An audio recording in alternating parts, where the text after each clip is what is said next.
Namaskar. Welcome to this latest episode of webinar where we are going to discuss about new Employees Provident Fund Organization norms.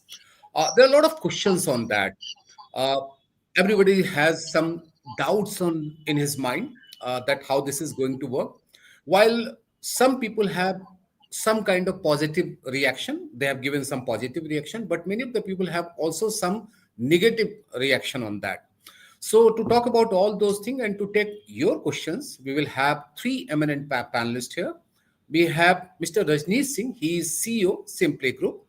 We have Mr. Ram Kumar Subramanian, he is partner with Grant Thornton. And we have Mr. A. Bala Subramanian, he is Senior Vice President from Team Leads. Welcome, gentlemen. Okay, Good Hello, afternoon. Shishir. so Thank you for having us over. yeah, let me begin with the opening thought by all the three panelists. Let me start with Bala. Bala. Hello, everyone. Thank you so much. And firstly, thanks, Shishir, for having me over. Just to set some macro context here, it's important for us to delve a little deep into India's workforce reality. And for that, let's start from the top. So we have about 145 crore people in our country, and there is roughly about 90 crore people who are within the working age. And out of that, roughly about 60 crore odd people participate in the workforce. And out of that, roughly about 8 to 9 crore people fall within what we call the formal workforce, which is only about 15%, right? The other 85% are largely informal. The broadly accepted definition of who a formal worker is somebody who is contributing to the Provident Fund, because that also means that the person is part of the broader social security net. Now, this figure, a couple of years before COVID, was hardly about 4 to 5 crores, and now it's almost doubled. During the pandemic, of course, it sort of flatlined a little bit, and now it's picked up again over the last 3-4 years. And in this period, of course, our overall workforce has not doubled. It's grown by about 10%, which means the pace of formalization is 10 times the pace of the growth of our workforce itself. And this is a very important number, especially for a country such as ours, which is aspiring to be a developed country, Viksit Bharat, by 2047. Now, it's really important for us to make sure that social security becomes meaningful, accessible, for us to be able to broaden the net. And there are several other factors here as well, which I'll get into maybe a bit further down into this. One major resistance really for people to come into this, the formal bracket of the workforce, was the significant gap between your salary on paper and what you get in hand. And especially for people at the bottom of the pyramid, which accounts for the vast majority of our workforce, this can really make a significant difference. Hence why it's important for us to make sure that the entry barriers and the accessibility are improved significantly, and which seems to be the spirit of the new EPFO withdrawal norms that have been introduced. Okay. So, Rajneesh, your thought?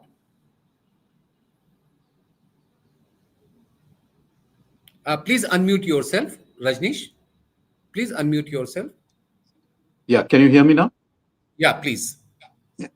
Yeah. So I think first off, I think it's definitely any change. I think any improvement has to be welcomed. And like Bala was saying, any simplification of any process definitely is a huge advantage for the end user. Um, and as a HR person, I think if I really go back many years when probably we were into the very transactional kind of activities, there was so much paperwork. There were so many follow-ups. There were so many grievances of employees. And then I think over the years, things have only improved.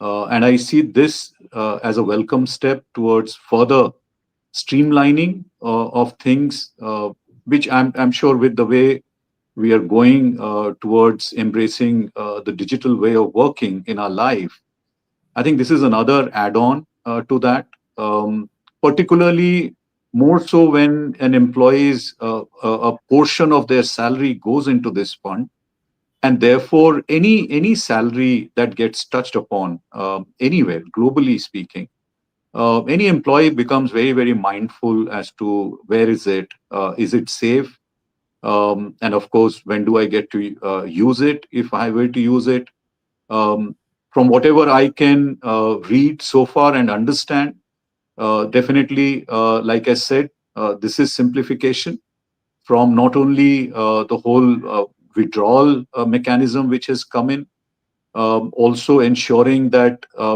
somewhere there are, and which is where I'm sure a lot of debates might be happening, where certain time periods have been extended. But I'm sure there's a lot of thought behind that as well. But I think I would hold on for now. Would love to hear other panelists' views as well. Okay, thank you, Rajnish. Mr. Ramkumar, your opening thought, please. Hey, thanks, Shishir. I'm hopeful that you're able to hear me, because I thought there was some lag when Rajni sir and Bala were speaking. So first, No, it's okay. Perfect. yeah, thank you. So once again, thank you. Good afternoon to all of you who are hearing the webinar. My thoughts is very simple. I come from a consulting background, and I cater the financial services sector and look at some of the treasury mandates. One of the things which the changes are proposed by the EPFO organization is towards safekeeping of people's money. I think with the new generations coming in, especially when you have youngsters who are dipping into the pockets, into savings for investments and etc. There is this concern that is this money being used in the right way, and I think if you look at the fine print, it is restricting in many ways in terms of how you are able to withdraw, uh, at what frequency you can withdraw, and for what purposes you can withdraw. I think these are the three important aspects which I can see as part of the fine print of this EPFO change. And I think it is catered towards helping youth, as Bala said about the population of this country. It's a younger population, but at the same time, this younger population is going to get older over a period of time. It will require us to have certain funds available during retirement, and I think this regulations is purely to help people uh, save for a rainy day. I think that's my assessment of this new change in regulations. So thank you, Sashi, for having me. Okay. Now, going to various questions which we have received. And one of the most important question which we got, that it's our money. Why you are putting condition on withdrawal? So, Bala, how to respond to this question?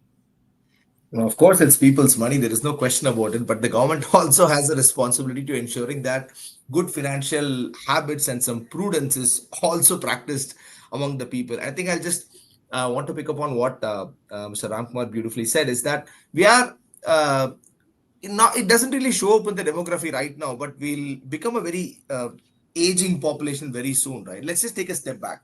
40 years ago, in 1985, two generations prior, our life expectancy was 55. That means majority of the people wouldn't even live to make it to retirement age. But now, today, our average life expectancy is about 73. And if you look at the top five economies in the world, if you look at the other four countries who make up the top five, US, China, Japan, Germany, their average life expectancy is between 80 and 85. We'll also get there, I'm sure. It's only a matter of time. So by the time today's workforce retires, the bulk of today's workforce retires, the life expectancy will be 80, 85, which means they will have to support themselves for 20, 25 years post-retirement. So that's why it's really important to entice people to come into the formal workforce, because of which now, instead of 5 to 7 years of service period, it's been lowered to 12 months. But then there is an exit barrier. So while the entry barrier has gone down, the exit barrier has gone up. And even that is not unreasonable, if you look at it, right? And I'll give one more data point apart from just the life expectancy and the related conundrum. Over 50% of the final EPF withdrawals happen to be below 20,000 rupees. That's it. Even if you're earning minimum wages, that accounts for less than 1 year's worth of PF money. Imagine if at the end you don't even have 1 year's worth of your PF, which is a part of your salary, then I mean, you will be gone, right? You'll have to keep working essentially. You don't really have any retirals or social security to fall back on. So, like I said, that is the spirit with which this has been introduced. And I think it's extremely important for good financial practices to be induced among people. And people need to also be enticed to come into this bracket as well. And hey, look at it this way. Forget about EPS and EPFO for a moment. If you look at even NPS, There are several hoops you need to jump through before you can even touch that. And even when you make it to 60 years, you can withdraw only up to 60% as a lump sum from that amount. That's also our money, right? But that is tax free entirely. And the other 40% or above will have to be converted into an annuity through an insurance company or whatnot. So, compared to that, I would say that the new PF withdrawal norms are extremely lenient. You can withdraw up to 75%. Earlier, it was 5 to 7 years of service, and you can withdraw only up to 3 times partially, and it was limited to your own contribution, not the employer's matching contribution, plus interest, of course. But now it is 75% of the overall contribution, right? And you can withdraw up to 15 times, a combination of 5 times for marriage and 10 times for education as well. So there is a whole lot of relaxations which have been made. One other important point I wanted to make is, while, yeah, it's our money, sure. I faced this predicament myself about 10 years back when we needed money for, our investment. It took us 3 months to withdraw our PF amount. But now, during the pandemic, the government quietly worked on digitalizing the entire EPFO framework itself. So while now the relaxations with respect to withdrawal, or you can call it lenient or stringent, whichever way it is, have come into effect, but the turnaround time and also the process of entirely digitalizing the workflow of EPFO have already been in effect for the last 4 or 5 years. So the government has laid the groundwork to be able to modify these things. Okay. Right? So, Okay, Rajnish, one issue which have been asked is about that when we talk about EPFO, it's also comprised of pension. I mean, you will get some pension, but the amount of pension is very small. So how this is going to benefit our silver age? No, so and I think from what I could read in the news item also is that the trade union representatives have anyway flagged this point that the amount is substantially low, and I think the minister also has kind of indicated that they are working on it. My sense is that the pension amount right now, the contribution part of it, I'm hoping that will also go up to some extent. Uh, Coming to the whole, the other way, I mean, I was listening to Bala. Look, today's younger generation, for them, future is a very strange phenomena for them today. Saving itself is a very strange habit for them these days. So if honestly, as a HR person, when we were doing offers, say till about 10-15 years ago, people would just say, Chief, don't put anything in this PF and all. Just give me in hand, right? The whole discussion was around that. You fast forward that to today's generation and you use this word pension, they will have little interest. I mean, they will just tell me, Chief, who knows the future, right? So I think there's a huge struggle. So while we might want a lot of people to come into this as so-called a net, but I also sense that there is tons of resistance. People don't really go into that mindset of saving. We are talking about, because end of the day, this is a retirement benefit. We are saying that, end of the, whatever service and the other phenomena to add to these two is also a lot of people are jumping off the whole work situation or a job. They wanting to do their own thing, right? Now, being an entrepreneur itself is now the fad. I mean, everybody wants to do something of their own. So where does this all story of PF go then?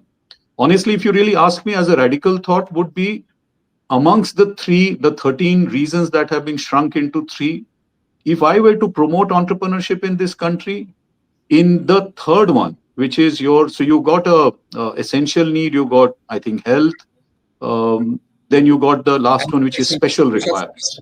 Now, in that special, could we have added entrepreneurship, that you want to start a business?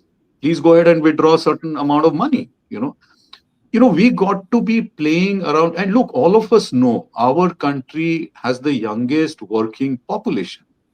Under 35 years is a large bunch out there. We got to be now thinking their mindset. I mean, honestly, all policy formulation, if we are not including, forget the old method, employers, trade union representatives, there has to be some younger entrepreneurs included in this. What are they thinking? So my take is that, like I said at the beginning, this is all work in progress. We are going in the right direction, but a lot of education, lot of awareness has to go behind this, and it has to become like a discussion at home, not only just in office. That Mhm. what are the merits and demerits of a PF? Go into schools perhaps. So if this is long term, and if saving, I mean, Indians love saving, there's no discussion about it. I think globally we could be perhaps one of the top 5, 7, 10 countries which saves so much in whatever form. um, to keep that mindset going itself right now is a challenge, and I'm sure a lot of people, and that's where government is also coming from. But like I said, I'm going to hold back right now to put some of the points which could be a bit of a showstoppers. That's a very interesting. I think the special circumstances point which you mentioned, that if we can include entrepreneurship into that, Mr. Ramkumar, one of the key issues is that at what age we are retiring. Are we retiring at 58? Are we retiring at 55? Are we retiring at 60? Or are we retiring at 40? So, keeping this in mind, because many of the Gen G, what we call it, or the younger generation, Gen X, Gen Y, whatsoever alphabet we want to use it, their retirement age is coming down. So, in that situation, how this withdrawal norm will work? Sushi, fantastic question, and I think what I can tie it up with an editorial which I just read yesterday in your Compete newspaper yesterday. It's about a survey which was taken about how youngsters, because of the social media fad, there is instant gratification which is there, and because of Mhm. instant gratification, people are earning very well. They're earning very well, but they're putting themselves in huge debts. When they're saying huge debts, credit card debts and etc, that's when they realize that it's a debt trap they're getting into. Okay. And when they get Mhm. into a debt trap, they don't know how to pay back that money. What they end up doing, they break into the PF amount. PF is not meant to throw away your hard-earned money. It is to keep you afloat in the future. So answer your question, the current youth, as rightly pointed by Rajni sir and Bala, in terms of the youngsters want to have a shorter period of employment and high level of enjoyment, but they don't understand that a career is not a what do you call a sprint; it's a marathon. Okay, and it is essential that one has to keep the savings, because you always will have a rainy day. You will have your mom or dad, who may have hospitalization. You have to chip into those funds. You yourself would want to probably stay away from one of the categories is education. You want to upskill yourself by saying that, okay, I need to go and do my post grad in some foreign country, and I need these funds for that. So what essentially the government is trying to do is it's trying to bring in the generations. Like each of us have come from a generation where saving was a norm. Mhm. uh, you are encouraged to save, because you said a rainy day will come and you need to have funds to do it, and you don't want to be borrowing at that time. You need to have funds which can help you sustain. So answering your question, Shishir, I think this whole regulation has been brought in because the government is concerned that as a nation, we will be having a where our youth will not be able to sustain themselves in the future, and it will be a pressure on the government to fund the retirement benefit. So they want to ensure that the funds remain guarded. Okay, and there should not be a free, it's like running a bank. Let me put it this way. When the banks go through a troubled time, you say there's a run in the bank. So they don't want a PF to be a run in a bank. They want to protect the PF, because at the end of the day, even the government has invested these funds in other investments, for infrastructure products and all the stuff. Now, if people Mhm. start withdrawing it, it impacts. So it's an asset liability mismatch also. So it is essential that they control it. And answering your question in terms of, oh, should we? It's my money. Yes, it's your money, but what they are saying, be financially prudent. I think that's what the government is trying to say. Financial prudence is important in this whole uh, Okay. new regulations. Yeah. Bala, the one question is that the third parameter, which says special circumstances, is this is a subjective one, or is there a broad definition, or are there some element added to that? Um, I think there were 13 categories earlier, which was making it quite complicated. Now there is only three. We are talking about health, illness, and education. With respect to the special or let's say unforeseen circumstances, exactly, Not really sure. I think we may have to wait until the official circular is out and this sort of becomes like a law. Uh, but yeah, at this point in time, it's always good to have a provision for the unforeseeable situations as well. There's no question about it. Yeah. But doesn't it leading to some subjectivity involved by the EPFO officer, and he can reject the claim saying that this is not falling into special circumstances as we see it? Yeah. But in 24, Bala, your voice is not coming properly. Yeah, can you? Yeah, is it better now? yeah, better. Yeah. So in FY24, nearly 25% of claims were rejected by the EPFO, not necessarily because it was subjective, but also because maybe there was incorrect documentation or some details across documents weren't matching and stuff of that sort, or maybe it was just incomplete as a whole. Hopefully those cases will get taken care of, because now they are saying that for partial withdrawals you don't need any kind of documentation at all, and there'll be an auto settlement that's going to happen. So that should eliminate that aspect of subjectivity, because when there is incomplete documentation, if it's processed by one person versus another person, it may go through or may not go through. You never know, right? At least that element is taken out. But yes, the reason for withdrawal could lend to a little bit of subjectivity unless there is a clear framework that defines it. So that is not something, at least I have seen so far. I mean, it would, I'm assuming, will come out as and when this becomes an official draft. Yeah, Rajnish, that is the issue. The circular is yet to be out on the implementation aspect of this particular decision, which was taken by Central Board of Trustees on October 13. So what could be that special circumstances? You have given your idea about the entrepreneurship to be added as one of the special circumstances. But what could be those special circumstances, and also considering what we had earlier or what we are having now? I mean, since no circular has been out and we do not know when, from which date the new norms are going to be affected. So what could be those issues which can be included in the special circumstances? I can pick that question up, Shishir. Sorry, Rajnish sir wants to speak. Okay, you please go ahead, Rajnish. Sorry, I thought it was open to all three of panelists, so apologies for that. But I think I'll just step in there. I think special circumstances, I'll give you an example of myself. Okay, I'm a partner in a professional services firm. Before I become a partner, I'm an employee of a firm. So once I quit my role as an employee and become a partner, essentially I become an entrepreneur. So like Rajnish said, it's a special category, a special circumstance, because I changed my employment status. Like, I'm not an employer, I am a partner in an organization. So that's one special circumstances.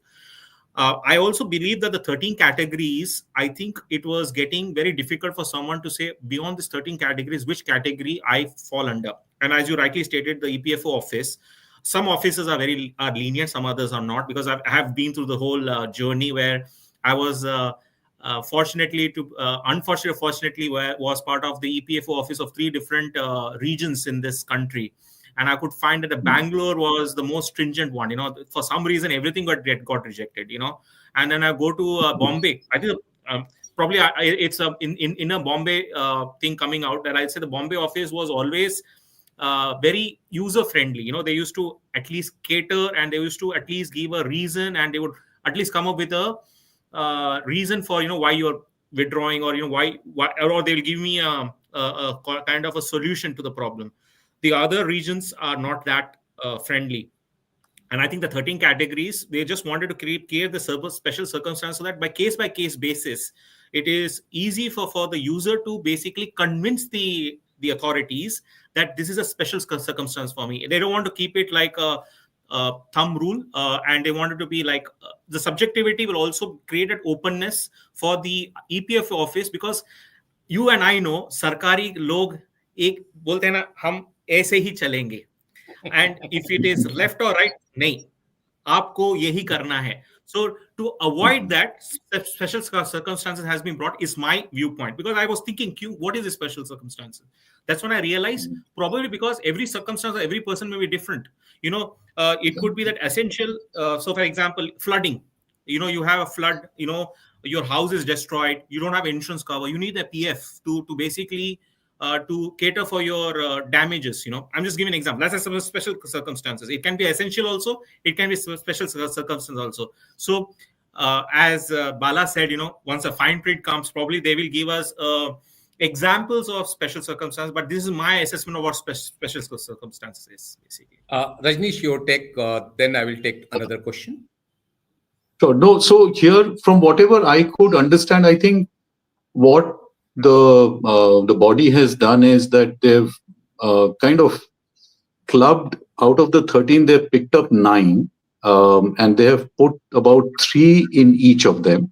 So you got I think the top one was need, and the second one was health, and the third one was the special one, right? And in the special one, honestly, I could read about, I think 2-3 of them, which I could remember now is, one is the natural calamity, which is what Ram just touched upon, floods or whatever. There was, I think, a terminal illness was the other one. And the third one, which actually triggered my thought around entrepreneurship, was business shutdown. Okay.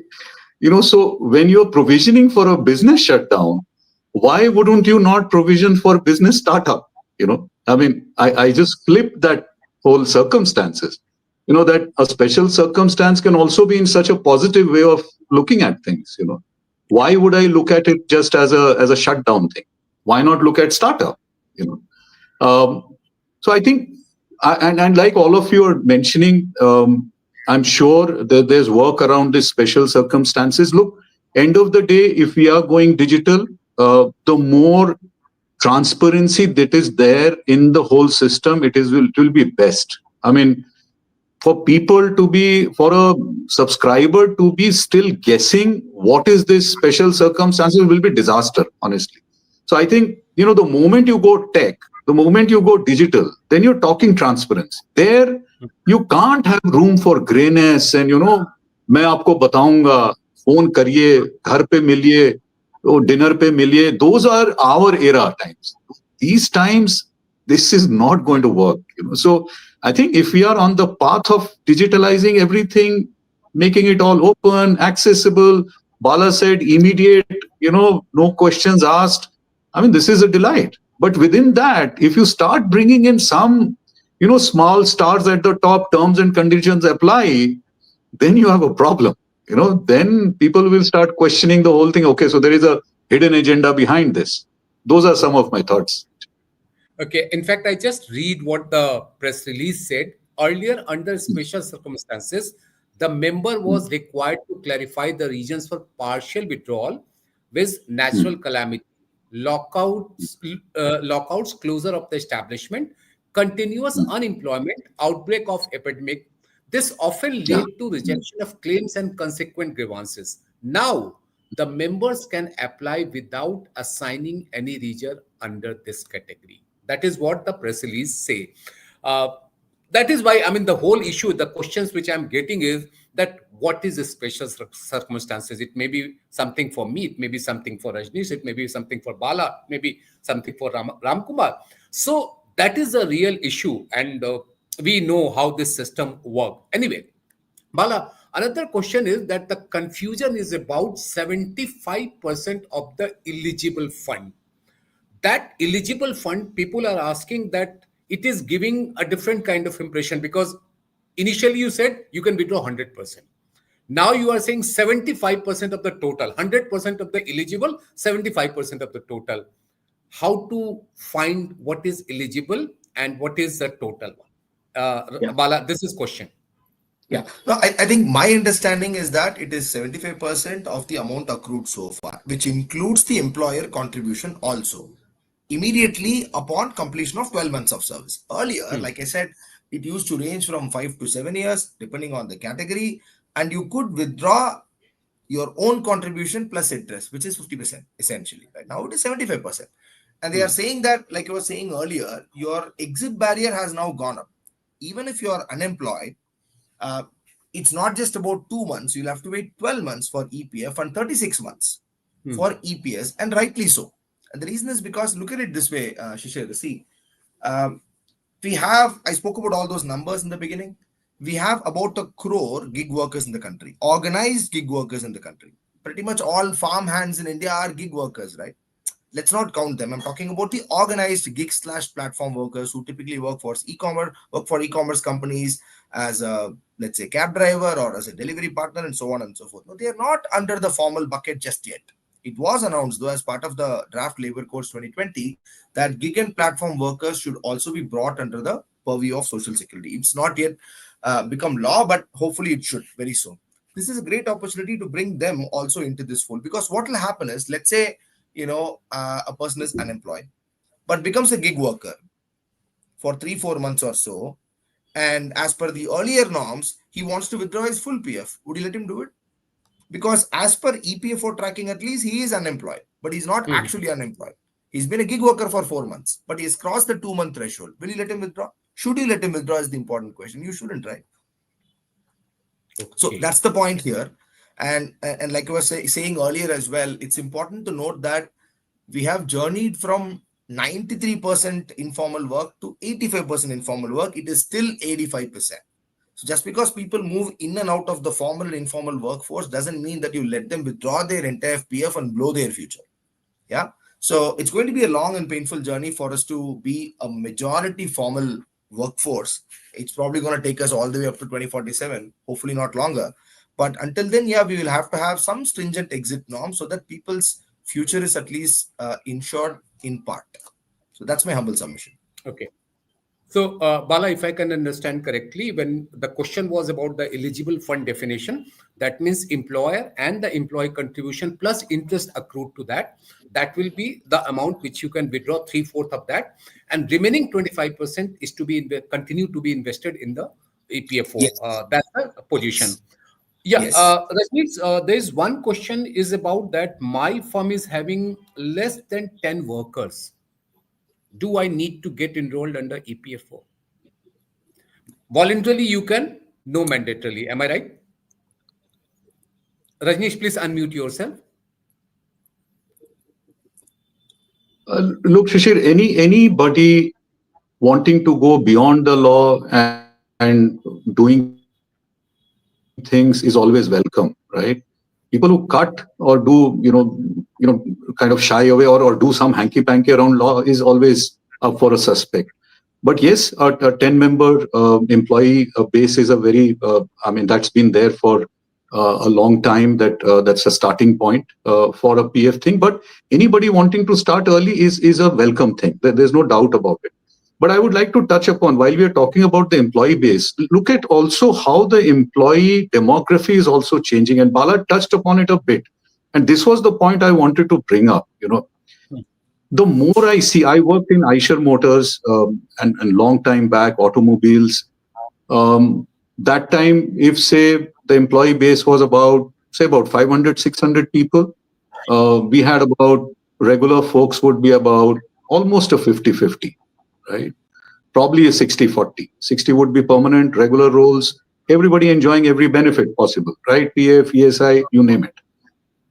You bring it fast forward down, that ratio has completely flipped, okay? And you got a larger contract labor now and a shrinking regular employees, right? Now, here's the challenge, and this was the point I was waiting to bring, and I'm sorry I'm a bit digressing here, because I wanted to catch up on the exit point. This is where a lot of discomfort will be there for the poor contract labor. And that is where the contract labor needs to be treated separately. You can't put them in the same basket, right? If that is the larger employee base that we are creating, and then we are going to put them together with everybody. So just imagine a case, if I am a contract labor, I was able to take money if I was not in a job for 2 months, right? And I would somehow sustain myself for just 2 months.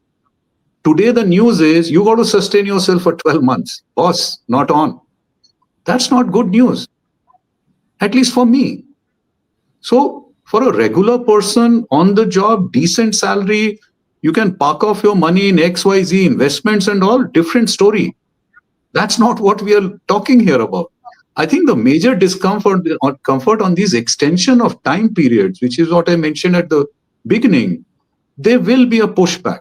And especially from a certain set of people who need to be treated separately. Okay. I think that if there was a bit of a kind of a specification that this doesn't apply to this kind of employees, perhaps would have been, in my view, would have been far more welcome. Okay. I will go to Ramkumar, but before that, Bala, I have a question for you. I have just got one question that there is a group which is having a web of companies, web of subsidiaries, and they have distributed in that web of subsidiaries where the number of employees are less than 20. In that situation, what will be the liability of the group as well as the subsidiary company? Yeah, it is at an establishment level. If each company is a unique establishment and if the number of workers is below the threshold, then it is up to them whether they want to contribute to PF or not. But having said that, my personal opinion is there should not be any threshold for PF. It should just be made mandatory for everybody. But I completely see where Mr. Rajnish is coming from. More than contract labor, I mean, contract labor, unfortunately, in India is cheap labor. That is how it is for the most part, right? But Very we true. are seeing a transformation where even CEOs are joining on contract, 2-year contract, 3-year contract, subject to renewal, renewal subject to performance and so on and so forth. That should change because only 1% of the 60 crore plus workforce in India is on contract today, 60 lakhs, that's it. But it's going to go up significantly. So, Ranjish sir, my input would be rather than contract and non-contract, maybe there can be an income threshold. Right, people up to a certain income level, maybe you can relax, the withdrawal norms for them further and not have such a high exit barrier. See, because if you look at the percentage of the salary that goes into PF for somebody who's on minimum wages versus somebody like us, there is a disproportionate difference, right? Because even if you are earning, 1 crore per month, you can still contribute the bare minimum 1,800 rupees per month as well. It doesn't matter. But the poor guy who's on minimum wages, whose salary is 15,000 rupees or 20,000 rupees, will still contribute the same 1,800 rupees. For him, it's a huge amount of money, right? Huge. So it does pinch him if you say that, your accrued principal plus interest, 25% of that, you cannot really touch it for a while. It's going to make a difference, which is why maybe rather than contract, non-contract, sir, I mean, you are closer to retirement than I am. There is a chance that, 10 years down the line, I may have to work on contract as well. So rather than contract and non-contract, maybe there could be an income threshold, which probably is the right, metric here is my thought. But yeah. Okay. Bala, Yeah. let me just come in here. And I was glad to hear, Shishir, when you mentioned that retirement age is also shrinking. So Bala, I mean, I quit corporate at age 47, and it's been 15 years now running my own firm. And honestly, PF is now almost like an old subject for us. And but end of the day, you're correct. Look, I'll take it to a very different level. End of the day, people like at our level, when we were earning, when I faced a first, and I must share this case study, Shishir, it will be a very good input. When I first lost my job in a corporate, when a plant shutdown happened, and there was a huge lump sum money being given as VRS to all of us, that was the time we engaged a financial planning firm, right? Because everybody was getting a large chunk of money. And honestly, this was about almost 20 plus years ago. That amount that we invested in a very structured manner in various instruments has really paid off. It continues to pay off because that was the time as an individual, forget the government for a minute, right? Forget the organization for a minute. And that's what I was talking at the beginning, that, we are struggling. I mean, with our children only, we are struggling. This whole mindset of saving is a challenge. It is a challenge. So for a person like me, till I was struck with a shutdown is when I woke up that, okay, saving is an important thing. And you get to reap the benefits till date. So honestly, I am in some form leading a retired life for the last 15 years. Am I saving, or have I saved for the future? Of course, one has done that, right? I mean, our priorities were very clearly asked by our financial planner. He continues to question us a lot of things. So I'm just digressing a bit. The point is that there is that much a government should be doing, but a large thing has to come from the individual. That is very, very important. Yeah, that's a very valid point. And I believe that when we talk about the financial planning, the financial literacy, financial attitude, financial behavior, because getting lump sum money is important, but more important is how you are deploying that. And And especially like Rajnish, you mentioned about that you retired almost 15 years back, and you are just reaping the benefit of whatsoever money you deployed in various instrument and according to the various planner. So that's a very good thing. Ram Kumar, there is one question that is it better to go for some kind of fund like many of the organizations are doing as against giving money to the government? So, Good Shishir, point. I think it boils down to the question which Bala also or has answered. Yeah. Uh, See, the problem with the funds we are talking about is that you do not know the is it going to be the returns going to be as it was promised. With PF, that 8.5%, 8.25%, whatever the percentage is, it's a fixed percent, and you got to think about the compounding. See, everybody forgets the compounding part of it. See, the 25%, why they kept it is because once the money gets compounded, for example, I work for 10 years, okay, and I withdraw 75%, the other 25% would be compounded over the last 10 years. So you have like a lump sum amount which is being there, and once you withdraw it, it stops. So the idea is someone is protecting you from not withdrawing, so that you know that this fund is there, it is there for you to pick it up. And answer your question about which, it's like again, I don't want to digress, but comparing to PF to say probably gold or equity today, there's a big fad about IPOs, secondary market. There's a lot of investments made by youngsters in share market, but the share market is volatile. Volatility is there, and while you may make quick returns, but you also understand that something which goes up will come down also. With PF, it will not go down, it's going to be a constant. The idea is that you have, it's about risk, being risk averse. You can't be a risk taker. See, and I think that's what I think in spirit, what I could read from this whole changes is, they want to create a culture of saving, I think, which is eroding. I come from a family where my father encouraged me to save. Even now he says, "अरे इस पे क्यों खर्चा कर रहा है? ये क्या जरूरत है क्या?" You know, and that is not happening. Even your parents are like, "हाँ, let him do. He's one एक का दो कर रहा है, करने दे." It's risk. The economy is becoming a risk-taking economy. And I think the somewhere the government is concerned. If we become a nation of gamblers, how are we going to fund it? So, I mean, that's my point I would want to make on this one. Okay, so that's about the individual financial planning. Bala, the question is mainly about what about the organization? Should they go for any kind of fund like many of the organizations have done it, that rather than contributing in EPFO, they have created their own fund and going by that investment as prescribed by the EPFO. So is this a better option, or contributing it into EPFO is a better option? Yeah, I think it really boils down to that organization's decision. We, for example, at Team Lease, managed our own exempted PF fund for a good 15, 16 years, if I'm not wrong, until recently. 4 years back, we surrendered that to EPFO. Very smooth transition, no question about it, because at one point in time, we were able to offer the advantage of faster TAT for settlements and stuff. We used to position to even our customers, saying that, what, we can settle your associates payouts faster than even the government. But no, the government, like I said, during the pandemic, quietly digitalized the entire PF infrastructure, and settlements happen lightning fast. From months or weeks, it's come down to hours, max days. That's it.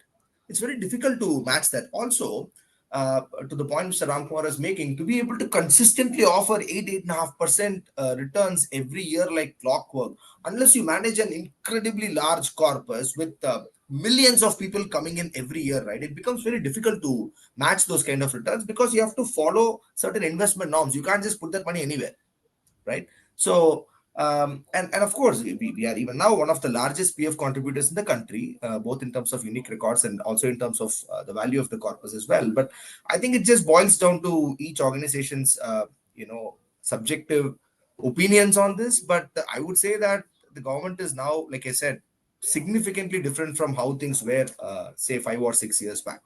So that's what it is. And I think whether they have it in-house or they outsource it, Shishir, it's important to remember that employers have a duty and responsibility to encourage employees to be part of the formal workforce. That is not really happening today.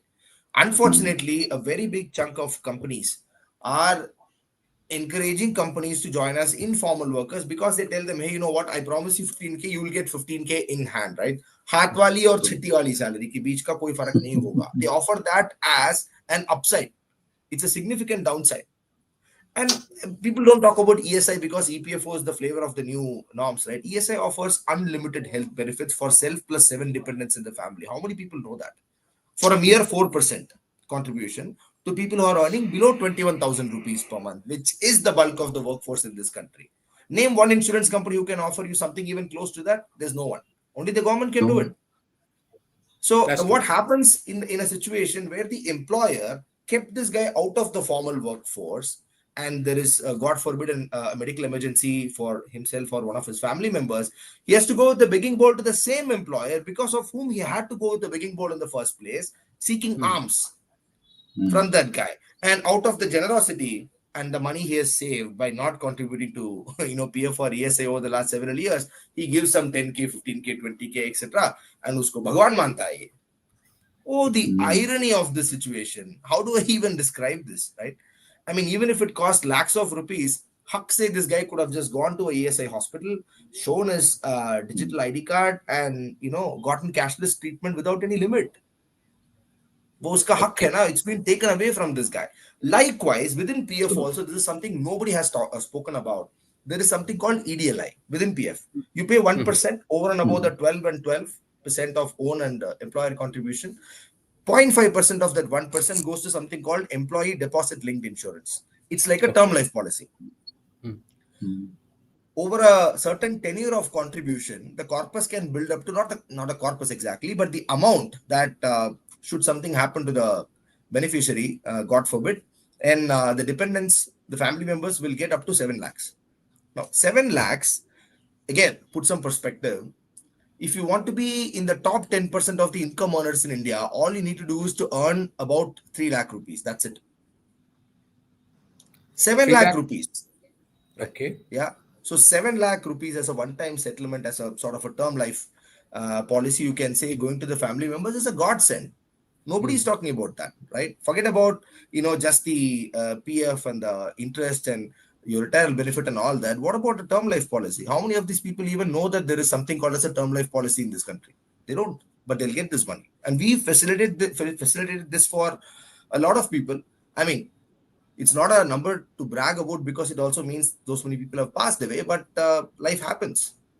But we facilitated this for a lot of people. And in fact, the family members weren't even aware that such a benefit is there. And you should hear how grateful they are because it's going to help them make ends meet. That's a very interesting point. And I think, yeah, Ramkumar, please go ahead. I think Bala made a good point, and I just want to add to it. And Shishir, I tell you what, somewhere I think this change is coming from the fact that I think the government is also worried about the relevance of PF. I'll tell you where. The Income Tax Act, which has come in, which for the last 2 years, there was something called ATC, which was giving you mandatory deduction. Everybody is going to the new regime.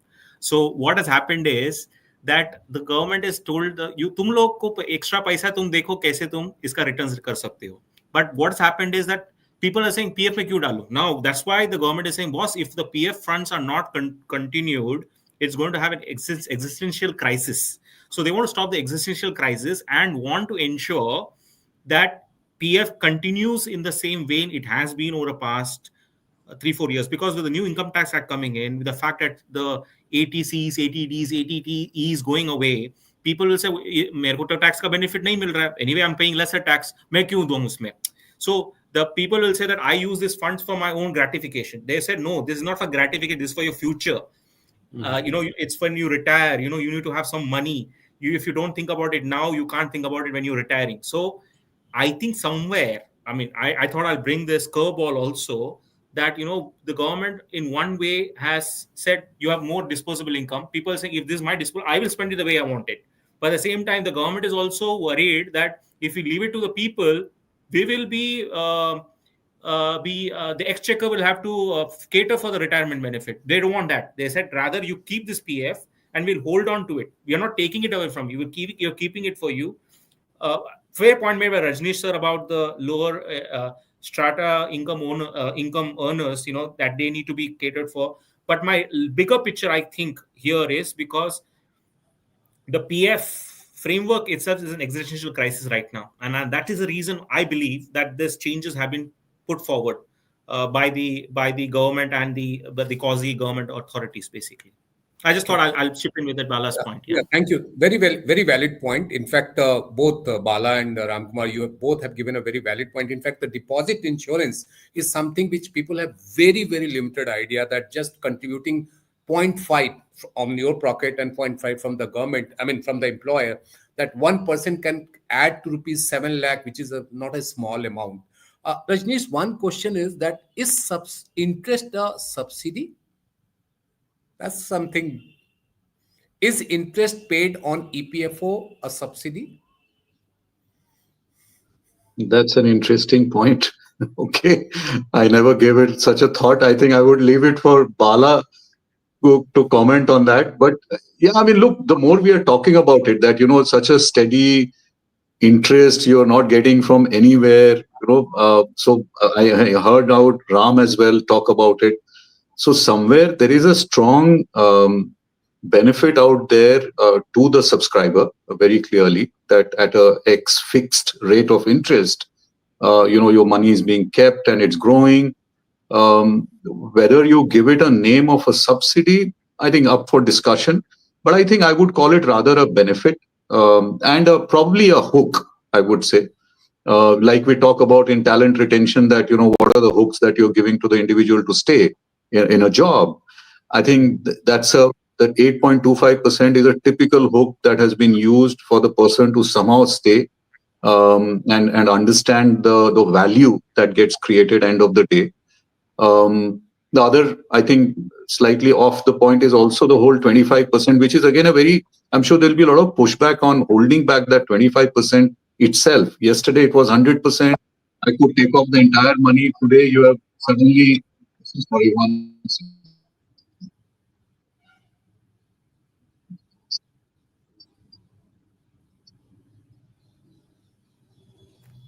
I would say that, I mean, am I audible? Yeah, please. Yeah, please go ahead. So I was just saying that, I think some of the so-called blockers that we are putting, the extension of the time limit, the holding back of 25%. Yeah, I mean, those are some of the things that one needs to, and I heard out Bala saying that let's not do contract level, non-contract, absolutely valid point. But coming back to 8.25, I would rather see it as a benefit rather than whether you call it subsidy. Shishir, up to you, honestly. No, it's not my question. But I would call it in HR parlance, I would call it a typical hook. You're just holding on. And I hear out Ram also that there is an existential crisis also building up around PF. And that's why, is this some kind of a knee-jerk reaction that has happened? Well, time will tell. Okay. Bala, one question is about the investment composition. I mean, more biased towards the debt rather than the equity. Should we provide more option under equity for the EPFO subscriber, just like NPS? You mean to say more options to the employers who want to have an exempted PF trust fund? Employee. I mean, like as an employee, if I put money and I'm just going by the questions. I'm trying to get the essence of the question. So if I'm putting money in the NPS, I have 5 to 6 options. Like one is option is the default option. Correct. Then the option is more money into the equity. Can we have the same kind of mechanism for an EPF? Yeah, I think eventually it's going to happen. It is just that NPS caters to a very different audience. At this point in time, I'm not really sure if we have the financial maturity as a nation, as a workforce, to be able to objectively evaluate across various options and prudently invest. I'll just pick on one of the points Mr. Ramkumar made a few minutes back as well. There is a lot of unfounded investment that is happening in equities, IPOs, and F&Os post-pandemic, maybe because people just want their instant gratification without even understanding. I mean, there was a classic anecdote about how an automobile dealership got several thousand times of the of subscription because somebody or rather many people misconstrued that to be an auto manufacturer, right? So it is just that their fund ask was very small and there was a lot of money available, so they had a huge multiple subscription. But anyway, anecdotes apart, and even recently as well, the government clamped down on investments in F&O. So majority of the people who invested in futures and options obviously don't understand it well, and they've lost money big time. And they have, and majority of the people who lost money, the vast majority, are below the age of 30. So, and that quintessentially defines our workforce. Our median age is 28 even today. So majority of the people are below 30, and if this is the behavior of those people where they are seeking instant gratification and not prudently investing like maybe our parents or grandparents generation did, then you need to probably just give them one option that works at this point in time. Maybe 5 or 10 or 15 years down the line, when investment becomes ingrained in you as a habit, and there is much more prudence and understanding about how capital markets or financial investments work in general, maybe you can then branch out into 3-5 options or so. But at this point in time, I wouldn't recommend that. Oh, that's a very. In fact, SEBI report on F&O clearly said that 9 out of 10 investors lost money, especially the retail one. And considering the 140 crore plus population, we have just 13 crore investors in the stock market, and most of them are the passive one, not the active one. Very few of them are the active ones. So giving them this kind of option, how feasible? It's really difficult. Now we are coming to close of this webinar. Just asking you, requesting you to give your final thought, how to read the EPFO withdrawal norms, the final comment from each of the panelists. Let me start with Mr. Ramkumar. I think, as I've said during the whole webinar, I think the idea is for the government to bring in a culture of saving mentality in the younger population, as the Gen Z and the Gen X, are growing in population. I think the flavor of, saving, not think about saving today, dekha jayega types, they don't want that happening, and that's why the government is pulling the plug on ensuring that that mentality, or rather, if you're not thinking about it, I will think for you, and you can withdraw it as and when you have a requirement to withdraw. Until then, I'll keep your money safe, and you can withdraw it eventually. I think that's the whole spirit of this regulation. And just adding to what Bala said before about the fact that you had a question in terms of what are the different asset classes. Problem, I'll tell you what, Shishir, is that while you are investing in PF, that money is being invested in other quarters also. And if you put it in risky businesses, all these other investments will also become a problem. Right? It becomes a asset liability mismatch. I thought I'll just bring that point to the point where you said, what can I do into a higher risky asset classification? It cannot be done, because while you are investing, that money is being invested somewhere. It's invested in mostly into infrastructure projects. Now, if you ask people to start investing in risky asset classes, it will have a direct bearing on the investments which the government has made. So I think while I can understand the sentiment that I want higher returns, this is not for higher returns. This is for saving only. So I'll just summarize myself on that one. Thank you. Okay, Rajneesh, your showstopper point.